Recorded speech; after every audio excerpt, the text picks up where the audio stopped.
I was grading essays when my daughter decided to sell my life. The papers were spread across the kitchen table, smudged with red ink and the smell of black coffee, when my phone lit up with her name. Lena. The picture was a snapshot from 2 summers ago. Her laughing at the beach, hair wild in the wind. My old cottage in the background like a loyal dog.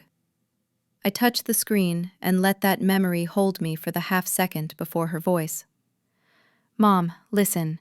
Don't freak out, okay? We're going tomorrow.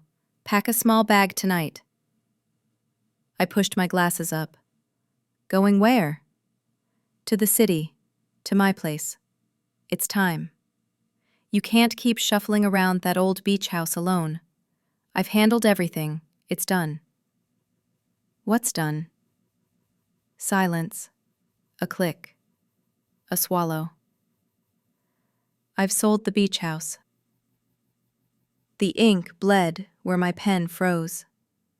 Outside, a gull cried, that ragged coastal sound that has narrated my entire adult life. The sound my students said they could hear in my voice when I read poetry aloud. I stood without meaning to, and walked to the window as if the house itself might confirm this. You sold... Lena, you cannot sell what isn't yours. It is mine, legally, she said, quick and practiced. You added me to the deed, remember? I took care of the paperwork you kept putting off. You said someday it would all be mine anyway. I just sped someday up. I closed my eyes. The kitchen clock ticked in the pause between my old mistakes and their invoice. Years ago, after Michael died, after the chemo, after the quiet that followed him like the tide receding, I'd been a teacher holding herself together with lesson plans and kindness. Lena had been 21, a storm in denim. I'd added her to the deed because grief makes people afraid of the mail, the bank, the word probate. A quick signature is sometimes a poor substitute for a conversation you can't bear to have. You did this without telling me, I said. I could hear her moving, heels on hardwood, a cupboard closing. Because when I tell you, you delay, and when you delay, you change nothing. The place is falling apart. The roof, the porch, the ancient plumbing. I found a cash buyer. We need to be out tomorrow at noon. Pack what you can. I'll get the rest moved to storage. I have class in the morning. You're a teacher, not a martyr. Call in a sub. The word teacher landed somewhere between insult and prayer. I had taught other people's children for 31 years. American literature, metaphors, and mercy. I'd taught them that words matter because they mean something and because they can be misunderstood. I had taught my daughter that the sea can be both map and warning. She had learned some other lesson.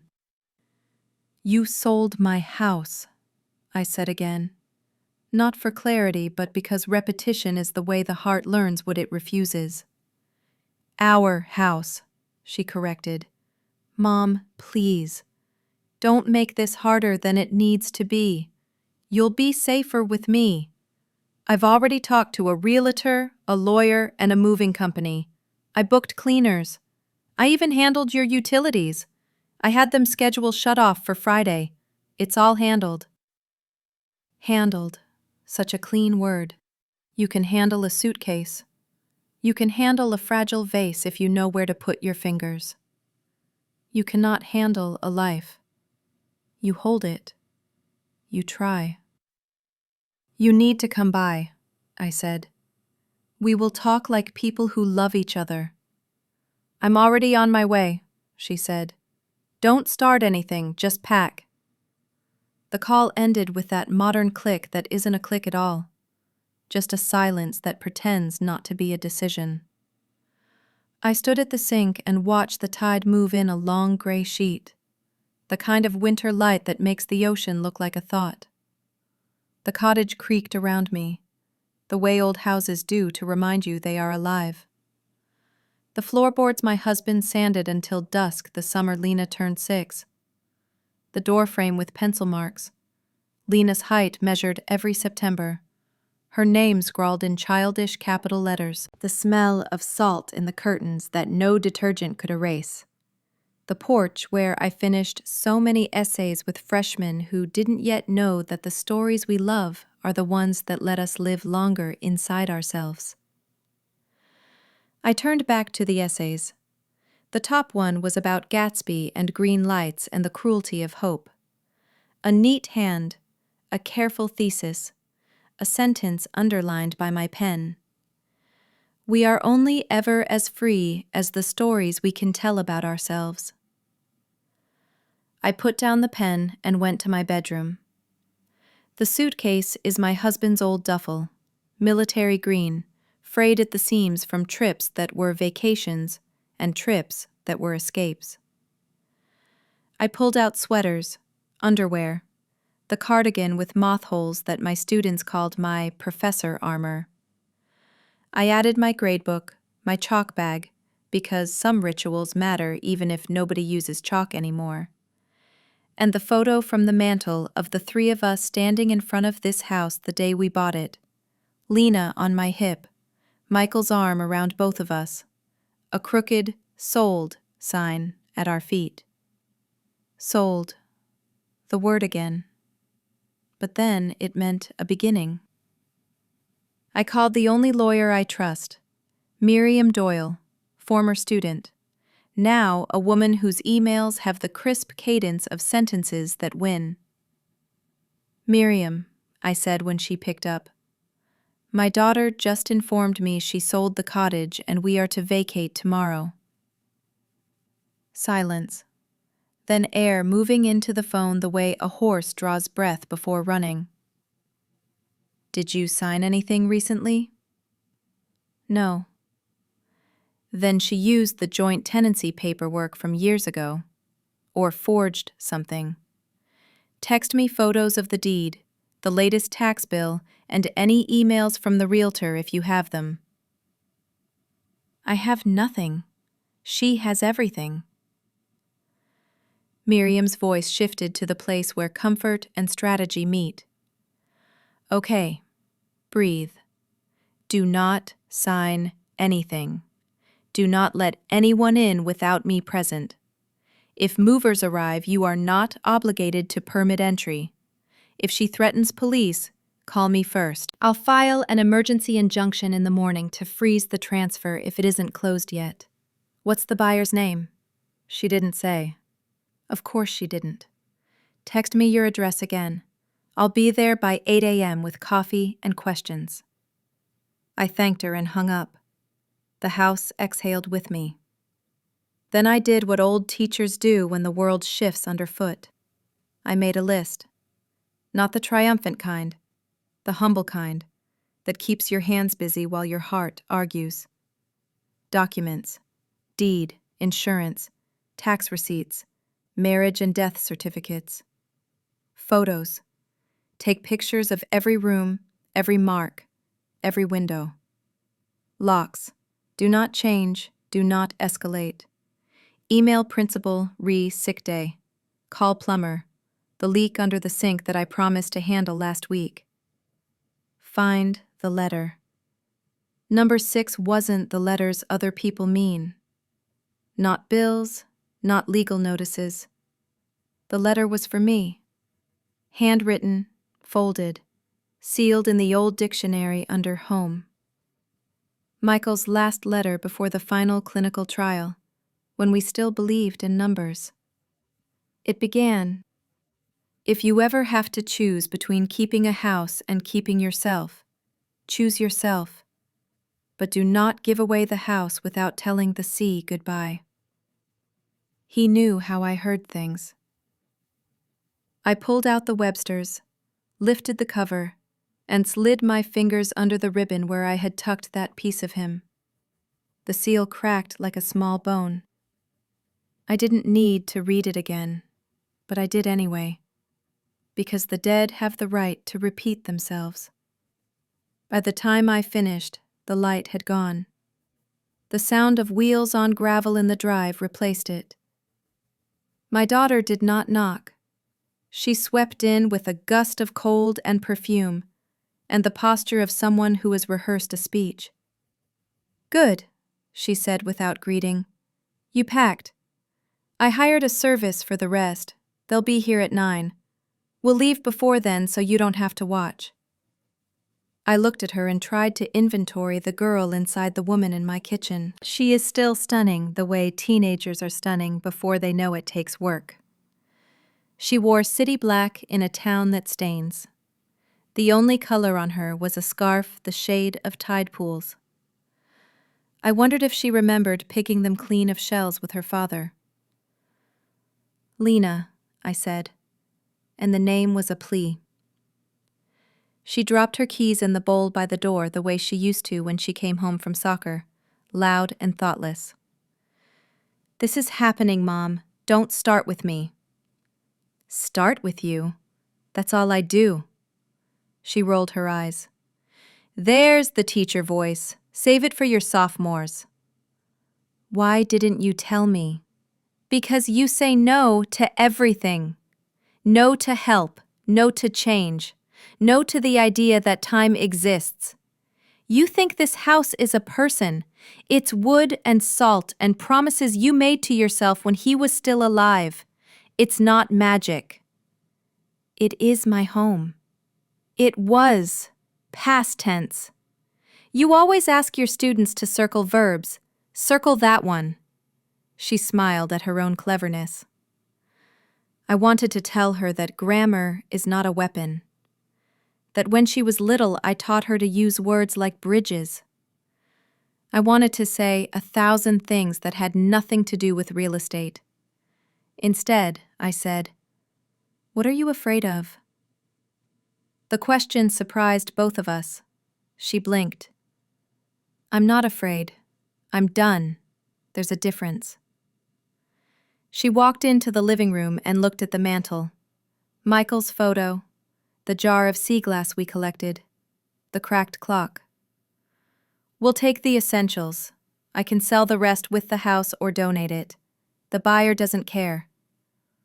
"Who is the buyer?" "A company," she said, too quickly. "They flip houses. They love the location."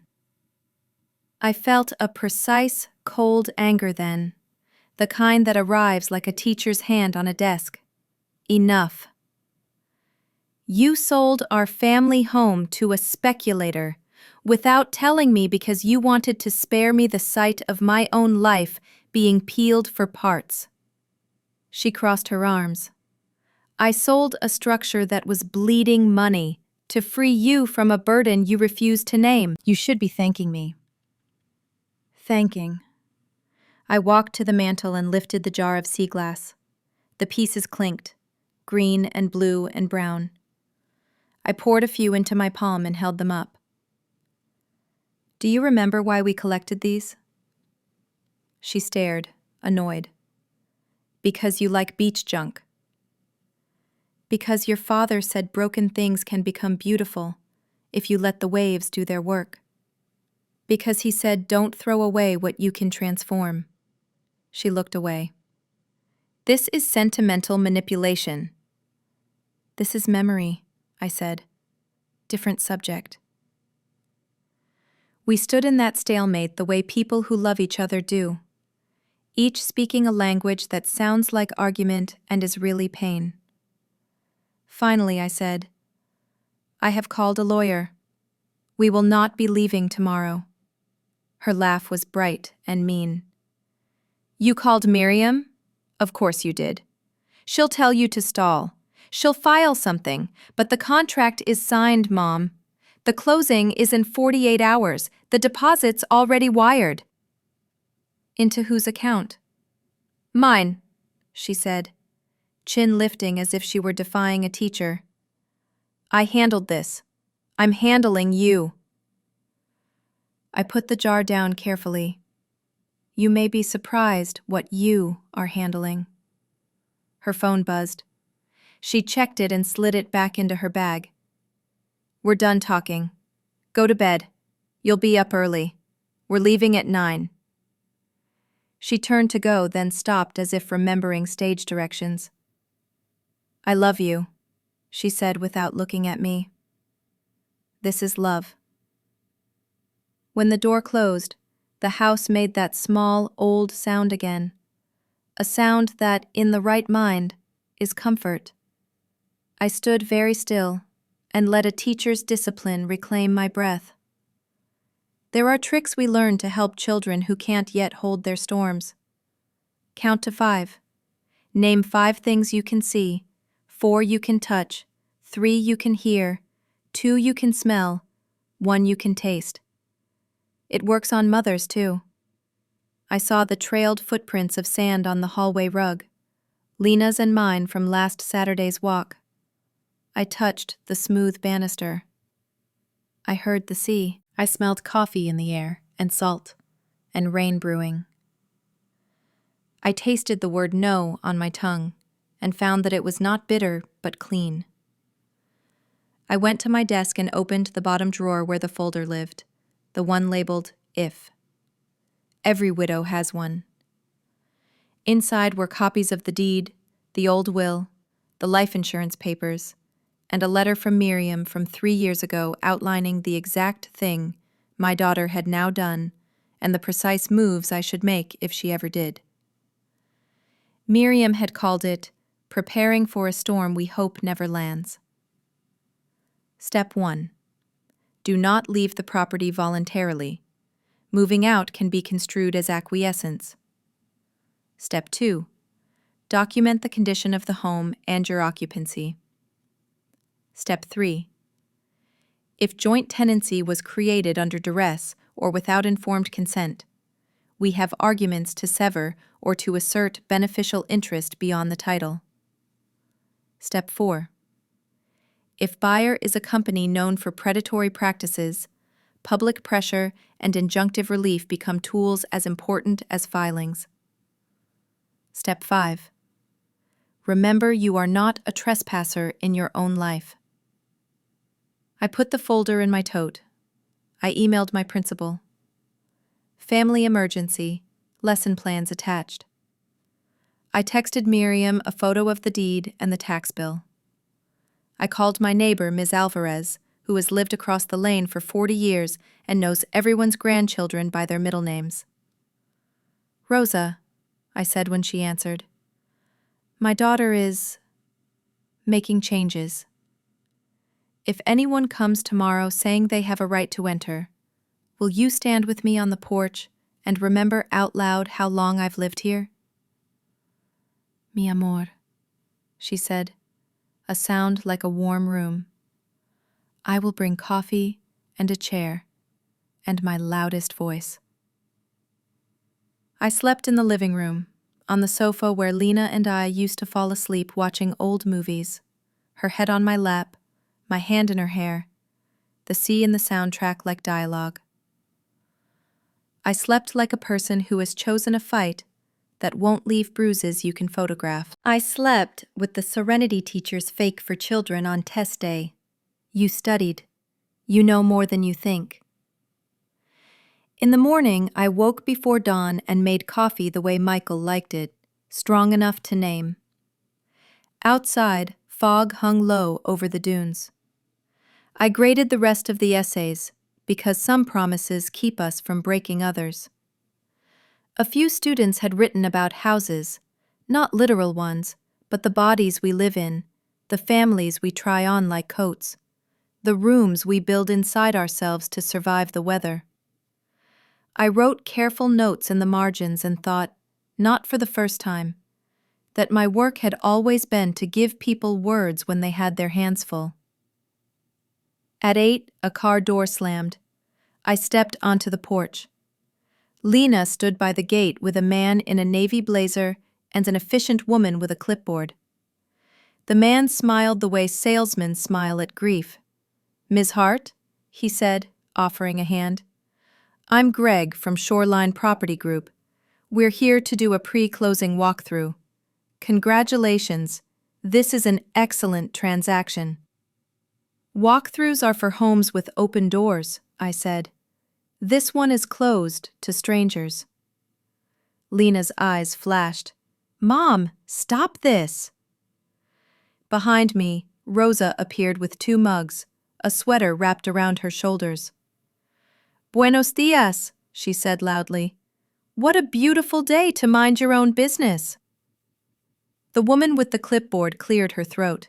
We have a signed contract and access per the seller's authorization. I am the seller, I said, calm as a bell, and I do not authorize entry. Greg glanced at Lena. We can call the police. Call them, Rosa said, settling into the porch chair with theatrical comfort. They love coffee. A car pulled into the drive then, Miriam's. She got out in flats and a black dress, and the look of a person who knows what she can do. She climbed the steps, handed me a latte, then turned to the little party at my gate, her smile all teeth. Good morning. I'm counsel for Ms. Hart. Before anyone says words they'll regret, I've filed an emergency motion for injunction and a notice of potential fraud with the county. Given the irregularities in the title transfer and the question of consent at the time joint tenancy was created, any attempt to dispossess my client today would be unwise. Greg's smile frayed. We have earnest money down. You also have a reputation, Miriam said pleasantly. Shoreline Property Group. Multiple complaints for elder targeting, pressure tactics, and as-is flips that leave neighborhoods gutted. Did you want me to tag the reporter who covered your last civil settlement? Or will you be good today? The woman with the clipboard lowered it an inch. We can reschedule, she said to Greg. Lena's voice, small now, found me. Mom, what are you doing? Teaching, I said. That's what I do. Her face changed, not softened, adjusted, like someone seeing a painting hanging straight for the first time and not liking the wall. We'll be back, Greg said, recovering his tone. With whatever we need. You'll bring the law, Miriam said. And we'll bring it too. That's how this works. They left with the sound of tires that wished they were boats. The fog began to lift and show the ocean in strokes of blue. Rosa patted my hand. You were very good, she said. I was very afraid, I said. Same thing sometimes, she replied. One just has better posture. Lena didn't leave. She stood by the porch steps like someone who has lost a map. You made me look ridiculous. You made this whole thing, I said quietly. If you wanted me safe, you could have started with a conversation instead of a sale. Her chin trembled. You never listen. I was listening last night, I said, when you told me what love is and got it wrong. She sank onto the bottom step. I joined her, the wood cool through my skirt, the smell of coffee and salt between us like a ritual. You can still come with me, she said. I might, I said. Someday. By choice. Not as cargo. She put her face in her hands and said nothing. Miriam gave us privacy the way good lawyers do, by making noise elsewhere about things that can be solved. I looked at my daughter and saw the child who used to ask me if the moon followed our car home. I saw the teenager who slammed doors and asked for money, and also once wrote me a note that said, "Thank you for the way you smell like soap." I saw a woman who had learned, from me or against me, that action is easier than apology. Lena, I said, tell me the truth. Why did you sell it? She lifted her head, mascara making small storms under her eyes. I was behind. On rent. On everything. I took a loan. Greg, said the cottage could fix it all. He said you were slipping, that it would be better for you. He said what would make you feel least like a thief, I said softly. She flinched. I thought I could fix everything before you even felt the shift. You can't fix what you don't name, I said. And nothing you do will save us from the ocean if we forget to look before we go in. She gave a laugh that wasn't one. You always do that. Teach? Turn it into a metaphor. It's how I survived, I said. It's how I'm surviving you. She stood then, wiped her face, squared her shoulders. I'll talk to Miriam, she said. I'll make it right. You'll try, I said. We will see. The gulls cried again, impatient. The essays inside waited with their thin truths. The ocean flexed like a memory. The day turned from threat to lesson, which is what days do when you keep them long enough. I took Lena's hand, not as forgiveness, not yet, but as a line in the surf to keep us both from going under. Come inside, I said. We'll start with coffee, and then with words. By the afternoon, Miriam had transformed my small dining table into a command post. Her laptop hummed, papers fanned like wings. She spoke softly, but her fingers struck the keys like a metronome. The buyer hasn't filed the deed transfer yet, she said. That's our opening. I can file an emergency hold within hours. Outside, gulls wheeled over the water, same rhythm as the wave that had watched every mistake of my life. I sat opposite her, tea gone cold. She thinks I'm the obstacle, I said, that I'm addicted to grief. Miriam glanced up. You're attached to a story. That's not addiction, it's identity. But we'll need proof you still live here. Mail, utilities, witness statements. And you have those photos? I nodded, sliding my phone toward her. Every room time-stamped, even the squeaky door hinge. She smiled. You were always the best student. I was always the teacher, I said. Lena hadn't called since the showdown at the gate. She texted once. Don't make this worse. Let it go. I hadn't replied. Silence, I'd learned, is not surrender. It's punctuation. At dusk, Rosa returned with empanadas. For courage, she said. We ate at the porch table, salt wind curling the edges of napkins. Miriam joined us, her blazer traded for a sweater. Tomorrow, she said, I'll file a temporary injunction. If the court grants it, she can't transfer or occupy until we resolve the ownership. Rosa asked, And if they refuse? Then we appeal before lunch, Miriam said, and I find a reporter. Predatory real estate cases love daylight. I listened to them, my former student and my oldest friend, planning defenses like generals. A strange warmth filled me. I had spent years telling children that knowledge is power. Tonight, it looked like paperwork, empathy, and coffee. When they left, I walked through the house with my notebook. The same one I used for lecture notes now held a new syllabus. Survive the week, protect the house, protect the story.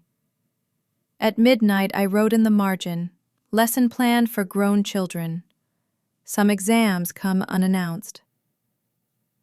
The next morning began with the clang of my phone, unknown number. "Ms. Hart?" a man's voice said. "County assessor." We received notice of transfer. Need to confirm occupancy.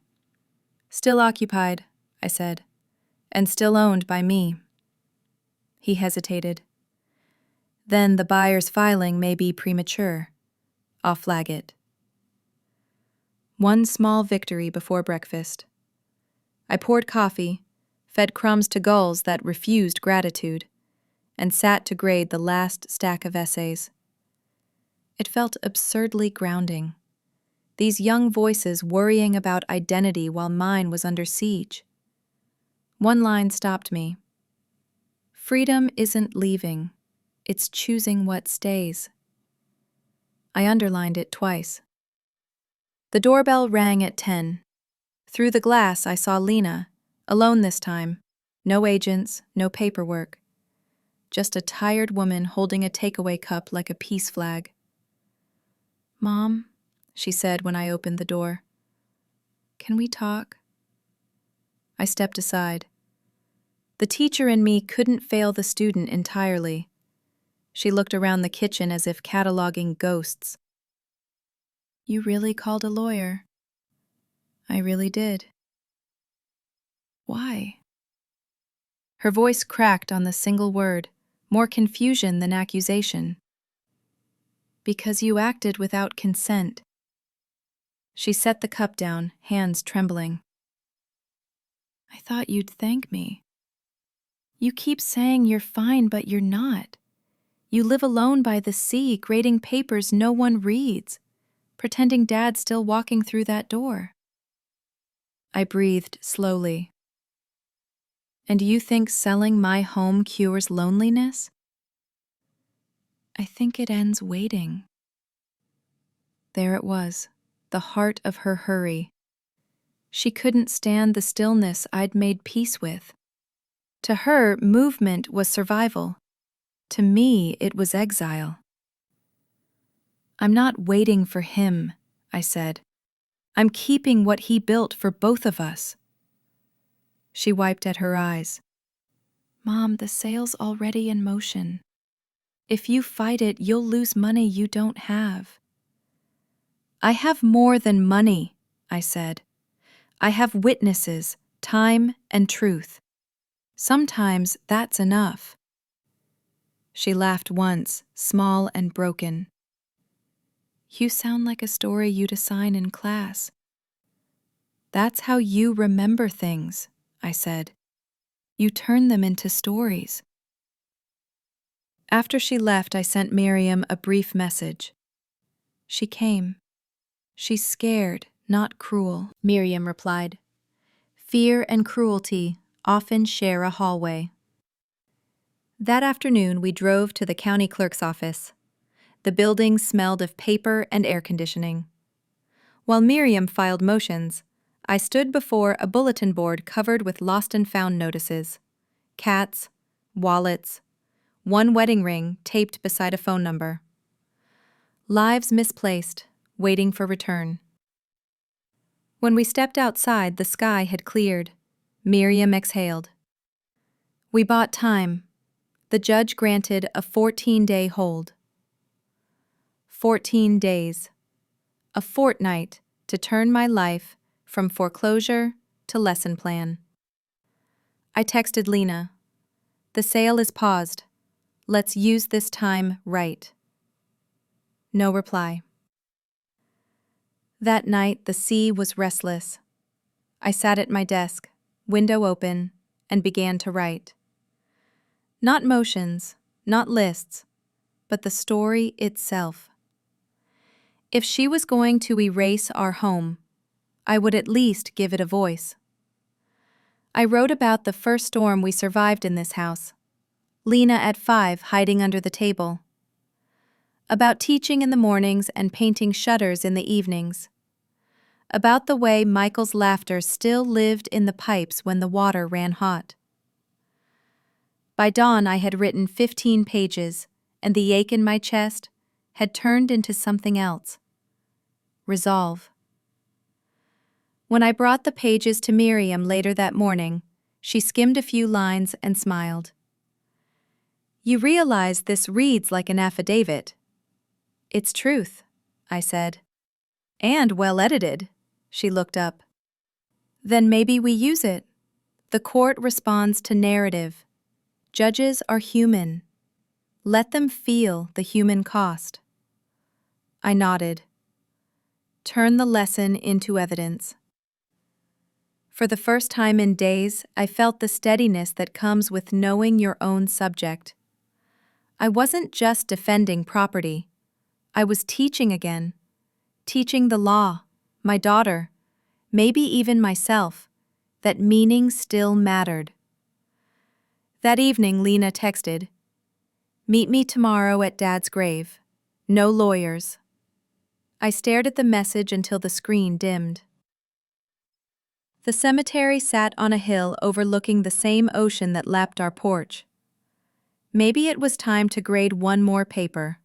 Hers. The cemetery was quiet in the way classrooms get quiet before the bell. Not silence exactly, but expectation. The sea stretched below like a folded piece of blue cloth, the wind carrying that same salt I'd been breathing for half my life. I walked the path between the stones with a bouquet of marigolds in one hand and the question in the other. Why now? Lena was already there, standing beside Michael's grave, her coat whipping around her like she'd forgotten the weather could touch her. She looked small against the marble. You came, she said. I taught you not to send invitations you don't mean. She gave a ghost of a smile, but her eyes were rimmed red. I didn't come to fight. Then say what you came to say. She took a long breath. I lied about why I sold the house. I waited. There's a rhythm to confession. You don't rush the pause. I'm in debt, Mom. Big debt. Student loans, credit cards, a line of credit I didn't tell you about. When I lost my job last year, I kept using the cards to cover rent. The collector started calling. Then Greg from Shoreline offered to clear everything if I'd sell the cottage fast. He said you were too fragile to live alone, that you'd already been thinking of moving. I wanted to believe that. You wanted to believe you weren't stealing, I said softly. She flinched. He promised I'd make enough to buy you a place near me. He said it would feel like a gift. And I thought, maybe this is what grown daughters do. They handle things. I laid the marigolds on the grass. Handling isn't the same as helping, Lena. I know that now. Her voice broke and the wind seemed to carry it across the stones. For a moment we both watched the flowers move, their bright heads trembling in the breeze. Do you remember, I said, the year your father built the porch swing? You were 8, and you insisted on painting it yourself. It looked like a peacock exploded. She laughed through tears. Dad said it was artistic weatherproofing. Exactly. He let you make something imperfect because it was yours. That's what this house is for me. It's messy, worn, but it's ours. And when you took it, you didn't just sell wood. You sold memory. She wiped her eyes with the sleeve of her coat. I'll fix it. I'll undo the deal. It may be too late. Then I'll testify. I'll tell the court what I did. Maybe that helps. I studied her face. The same cheekbones as her father. The same stubborn tilt of the chin. She looked like both my failure and my reason to keep trying. Lena, I said, this fight isn't about punishment. It's about teaching consequence. You can't buy your way out of betrayal, but you can walk through it. She nodded. Then let me walk with you. We stood there a long time, the sea behind us whispering like old paper. the wind turning cold enough to sting. She finally whispered, "I thought I was saving you. And I thought I'd already taught you everything worth knowing." Neither was true, and maybe that was the lesson. The next day, Miriam read Lena's new statement in silence, her brow furrowing. "It's good," she said finally. "It proves intent and coercion. Greg's company targeted her with false claims. That opens a path for fraud and emotional duress." Lena sat across the table, hands clasped. "Will it keep the house safe?"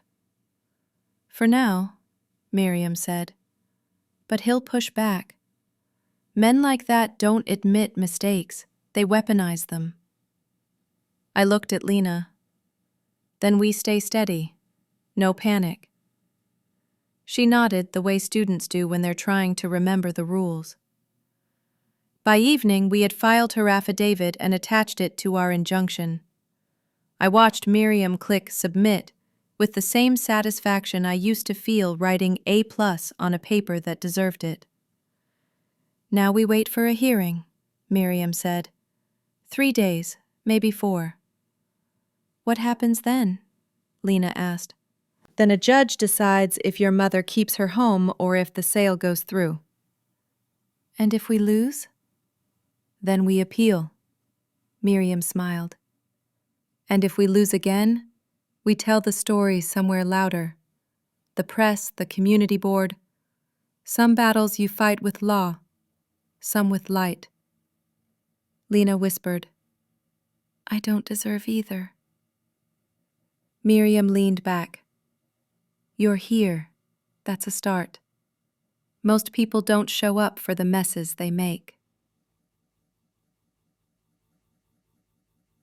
That night I sat by the window again, the tide rolling in under the moon. Lena slept on the couch, the same couch where I'd watched her breathe through nightmares when she was a child. I opened my journal and began a new entry. Day 10. I used to think teaching was about lesson plans and literature. It's not. It's about repetition until someone hears the truth the right way.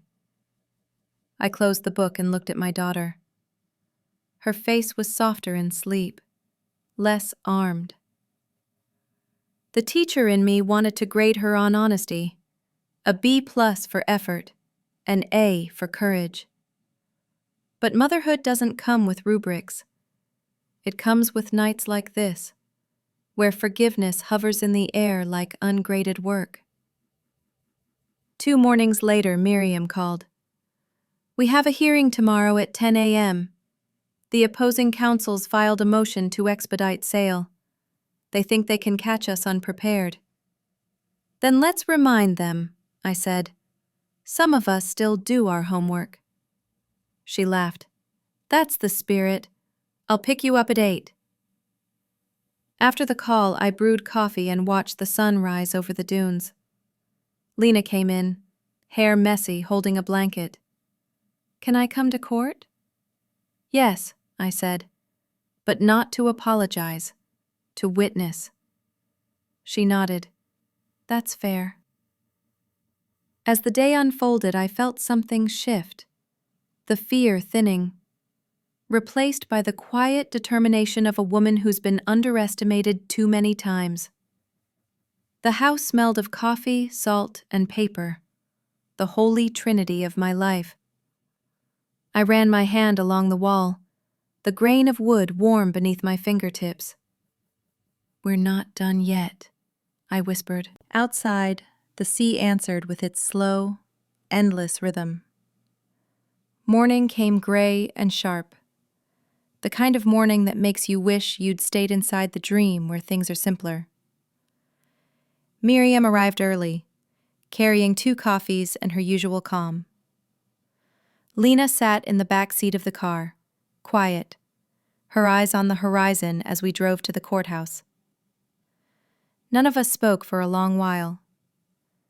The silence wasn't awkward, it was focus.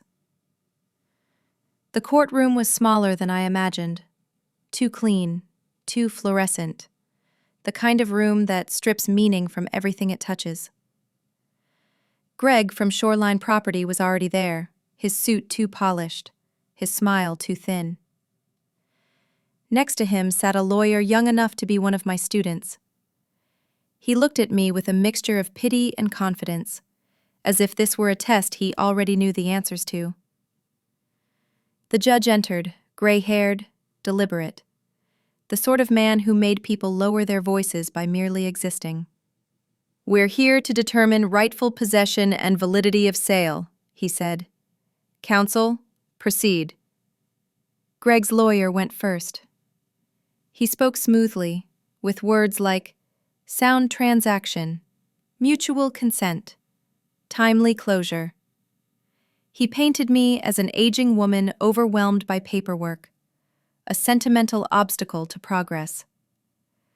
"My client," he concluded, "has acted entirely in good faith, relying on the signatures and authorization of both co-owners." When it was Miriam's turn, she didn't rush. She stood, straightened her jacket, and said, "Your Honor, this isn't a contract dispute. It's a case of trust betrayed and manipulation concealed." She handed over Lena's affidavit. "My client's daughter was coerced into signing under false information and undue pressure from a company with a history of predatory behavior toward vulnerable homeowners. The evidence shows this sale was neither informed nor voluntary." The judge flipped through the documents, his brow furrowed. Greg's lawyer smirked. "Your Honor, the seller admits to being on the deed." There was no coercion, only regret. "Regret doesn't void fraud," Miriam said evenly. "And coercion isn't erased by silence. We can show a pattern." The judge nodded slowly. "Ms. Hart, would you like to make a statement?" I stood. My hands trembled once, then steadied on their own. "Your Honor," I began, "I've spent 30 years teaching students that words matter. The words I signed years ago were meant to protect my family, not destroy it. I trusted my daughter to carry that trust forward. Instead, she was convinced that selling our home would save me from loneliness. But loneliness isn't cured by losing the last piece of what connects you to the people you've buried. My husband and I built that house one paycheck at a time. It's not just property. It's memory. And memory can't be flipped for profit." The judge looked at me for a long time, as if searching for something between the lines. Then he nodded. "Thank you." Lena stood next. Her voice shook but didn't break. "Your Honor, I was manipulated by Shoreline Property. They told me my mother wasn't well. They said she'd already agreed to sell, that the money would secure her care. I believed them. I didn't check. I just wanted to fix everything before she noticed what was missing. I was wrong. She was right. That house is her history, and mine." The room fell still. Greg shifted uncomfortably. His lawyer tried to object, but the judge raised a hand. "Enough. I've heard enough." He took a slow breath, reading from the motion. "Given the evidence of potential fraud, the court hereby suspends and nullifies the pending transfer of deed between the parties. Further investigation into the buyer's practices will be undertaken by the county attorney. Ms. Hart retains full possession of her home until this case is closed." Miriam smiled slightly. Lena exhaled a sound halfway between a sob and relief. I just stood there, letting the words sink in like sunlight after storm clouds. The judge added, And I recommend both sides remember that family isn't a contract. It's a promise. Greg's lawyer packed his papers quickly. Greg avoided my eyes. The bailiff called for the next case, but I didn't move right away. It took me a moment to realize we'd won. Not everything, but enough. Outside, the air smelled like rain. Miriam handed me my coffee, now cold, and said, "You were perfect." I was terrified. That's usually what perfect sounds like. Lena stood beside me, her face pale but steady. I didn't think he'd listen. "He listened because you told the truth," I said. "It's rarer than you think." We drove home in silence. The house appeared through the fog, familiar and whole, its porch light still flickering like an old heartbeat. I stepped out of the car and felt the boards under my feet, the same ones Michael had hammered in one by one. The sea was restless but kind. Lena followed me onto the porch. "So what now?" she asked. "Now," I said, "we rebuild. Not the house, it's fine. Us." "I don't know how." "You'll learn. I'm a teacher, remember?" She gave a tired laugh. "You're also impossible." "That's part of the curriculum." We went inside.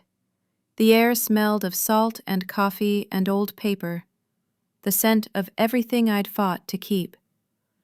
For the first time in weeks, I didn't feel like a trespasser in my own story. That night I sat at my desk and wrote a new lesson plan. Topic: forgiveness. Objective: to understand that repair begins where blame ends. Homework: try again tomorrow. The next morning the ocean was calmer, a thin silver sheet beneath a sky rinsed clean by rain. The house breathed with me again. Every floorboard creak sounded less like warning and more like memory returning to its place. Lena was still asleep on the couch, tangled in one of Michael's old blankets. Her phone buzzed once, twice, and then fell silent. The noise didn't wake her. For the first time since all this began, her face looked young again. I brewed coffee quietly and watched steam curl through the light. The ritual felt sacred. I carried a mug to the porch and sat where Michael used to sit, the wind folding the curtains around me. I thought about the hearing, about the judge's words. Family isn't a contract, it's a promise. I'd spent a lifetime teaching sentences like that to children who thought literature was only about stories. But sometimes, when you're lucky, the world hands you one of your own lessons back. Miriam called mid-morning. "The injunction's formalized," she said. "They can't touch the house. The county's opening an investigation into Shoreline's practices. I suspect Greg will vanish before giving a statement." "So, it's over?" "For now. But keep records of everything. Fraud has a long tail." "I've been keeping records my whole life," I said. "Grades, attendance, essays, grief." Her voice softened. "You're good at turning chaos into paragraphs. That's a rare gift." "I think it's survival." "Same thing," she said, and hung up. I stood a long time, listening to the sea. When Lena finally woke, she found me in the garden with a notebook open on my lap. "Writing again?" she asked, voice hoarse from sleep. "I never stopped, just changed the audience." She sat beside me. "I can't undo what I did." "No," I said, "but you can learn from it."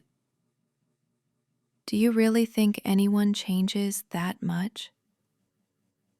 I've seen students go from silence to poetry. I've seen them discover kindness in grammar. Change isn't magic, it's practice. She nodded, staring at her hands. I'm sorry I believed them more than you. They made you feel powerful, I said. That's how people like Greg work. They find your hunger and feed it until you forget what you were starving for. She looked up. What was I starving for? Approval, maybe? Control. Or maybe just for someone to tell you you were right about something. I wanted to fix you, she admitted. But you didn't need fixing. No, I said. I needed remembering.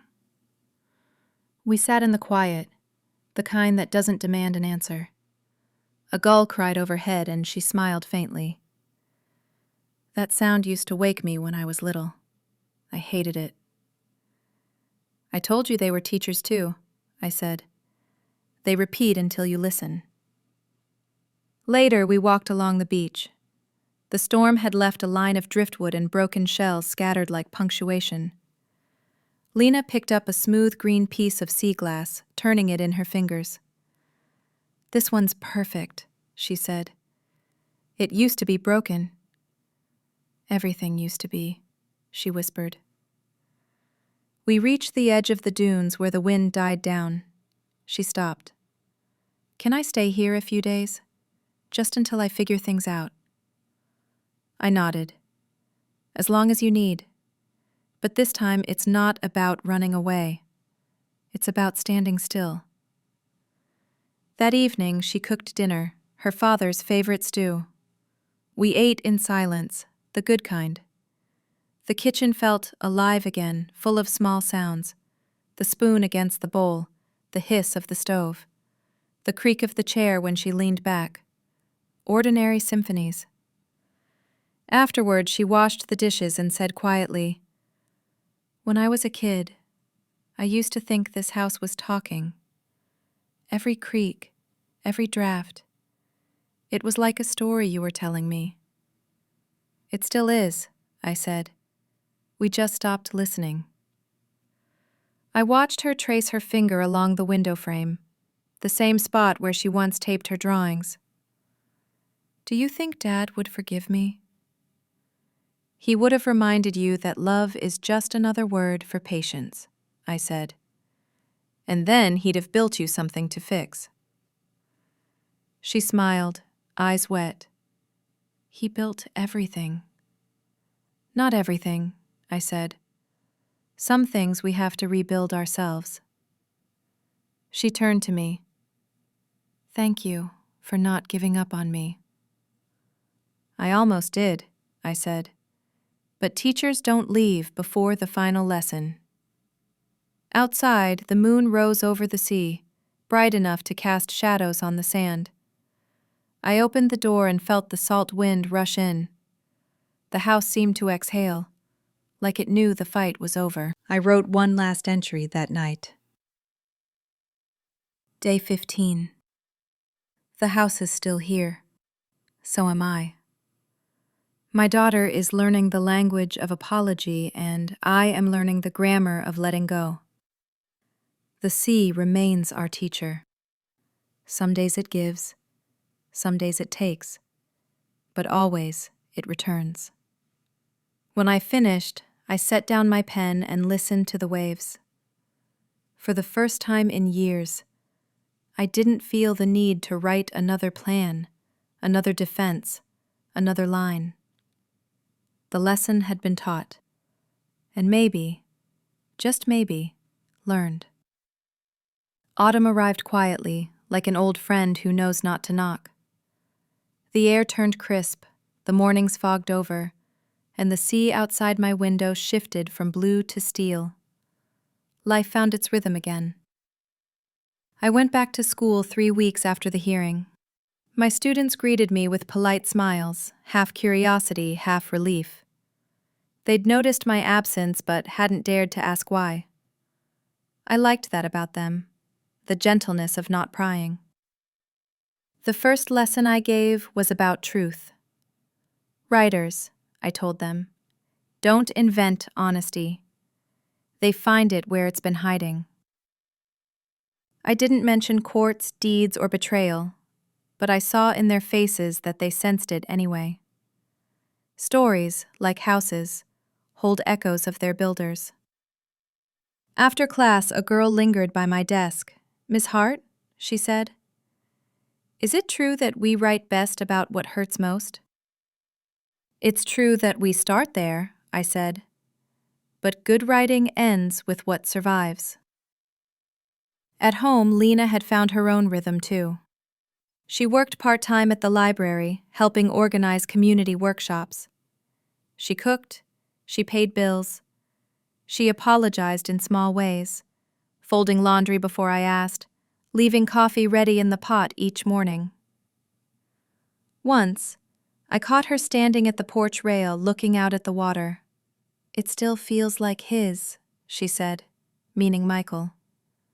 "It always will," I told her. "We just get to borrow it a little longer." The investigation into Shoreline made the papers. Greg's name was mentioned once, buried under words like fraud, exploitation, pending litigation. Miriam called to tell me he'd fled to another state. "He won't come near you again," she said. The system finally remembered how to protect people. I thanked her. Then I asked, "Do you think we did the right thing?" "You taught your daughter to stand up and tell the truth," she said. "That's as right as it gets." Some evenings, Lena and I would sit in the living room reading different books, the silence between us no longer heavy but companionable. Once, she said, "You know, when I was little, I thought being an adult meant not needing anyone. And now? Now I think it means knowing exactly who you need." I smiled. "Then you're finally graduating." By November, the garden had faded, the sea glass jar on the mantel almost full again. Every time I walked along the shore, I picked up one more piece. Not to remember the past, but to remind myself that even broken things keep finding their shape. The school invited me to give a talk for the senior class about literature and resilience. I almost said no, but Lena insisted. "You always say stories save people," she said. "Let them save you, too." So I went. The auditorium lights were blinding, and for a moment I saw not students but faces from my own story. Michael, Rosa, Miriam, even Lena at 6, clutching her first book. "This isn't about houses," I told the students. "It's about the things we build inside them." Every home, every story, every relationship is just another attempt to keep meaning alive when the world forgets it. You'll lose things. You'll lose people. But if you can still tell their stories, you haven't lost yourself. When it was over, they applauded softly, the way people do when they've been thinking instead of performing. That night, the wind picked up again, rattling the windows like gentle applause. I sat on the porch with a blanket around my shoulders. Lena joined me with 2 mugs of cocoa. The moon hung low and bright, the sea restless but kind. "Do you ever think about leaving?" she asked. "Sometimes," I said. "But then I remember how long it took to make this place ours again. And besides, someone has to teach the gulls consistency." She laughed, leaning her head on my shoulder. "You're impossible." "And you're forgiven," I said softly. We watched the tide roll in, erasing footprints we hadn't realized we'd left. The air smelled of salt, the kind that never quite leaves your skin. Later, before bed, I wrote one final entry. Day 100. The house is still standing. So am I. My daughter is learning how to stay, and I am learning how to let her. The sea keeps teaching us both the same lesson, that forgiveness isn't forgetting, it's returning, over and over, until you can stand on the same shore and see a different horizon. I closed the journal and set it beside Michael's photo. The lamp cast a soft golden halo around us both. Outside, the world exhaled. Inside, I finally did too.